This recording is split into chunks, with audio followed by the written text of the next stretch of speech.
García, y creías que esto no lo haría. A ti que eres tan sensual, en un día tan especial, te entrego un poema, una rosa, un bombón, todo atado y bien sellado, en forma de corazón. De verdad te escribo a ti para verte sonreír. Cruzo contigo el Ulla, hacia arriba y a medio lado. Como bailo contigo cuando me agarras de la mano. Pico sacro, cielo estrellado, en tus brazos he encontrado el agua ardiente de tu amor. Eres mi refugio y mi calor.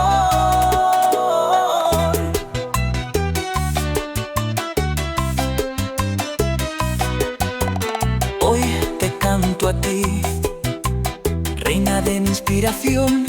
Me has levantado cuando estaba rendido, me has querido cuando estaba perdido. En el corazón de la madurez, donde el amor encuentra su sensatez. Dos ojos que se miran, dos manos que se cruzan, dos corazones que se emocionan, dos pasiones que se fusionan. Pico sacro, cielo estrellado, en tus brazos he encontrado el agua ardiente de tu amor. Eres mi refugio y mi calor. Un paseo por Ponte Ulla donde estrecho los puentes con uno de tus grandes abrazos. Una camelia en tu cabello, eres la musa de mis sueños aletargados. En el Pazo de Santa Cruz, cada olivo guarda tu aroma. En el agua del estanque, tu reflejo aún se asoma.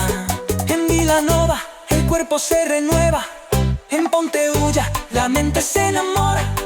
En Ribadulla las dos manos se aprietan. En Sarandón escucho tu canción. En San Pedro ya contigo vuelo al cielo. En Merín te cojo una flor en un jardín. En Vedra todo se enreda. En San Finso un beso no tiene fin. Y en San Julián el amor ya es un volcán. Pico sacro, cielo estrellado, en tus brazos he encontrado aquello que en años se ha añorado. Eres mi refugio y mi fervor. Eres el fuego y el agua, el calor y el frío, el aliento y el brillo. Desde Vedra nuestra historia queda escrita entre notas.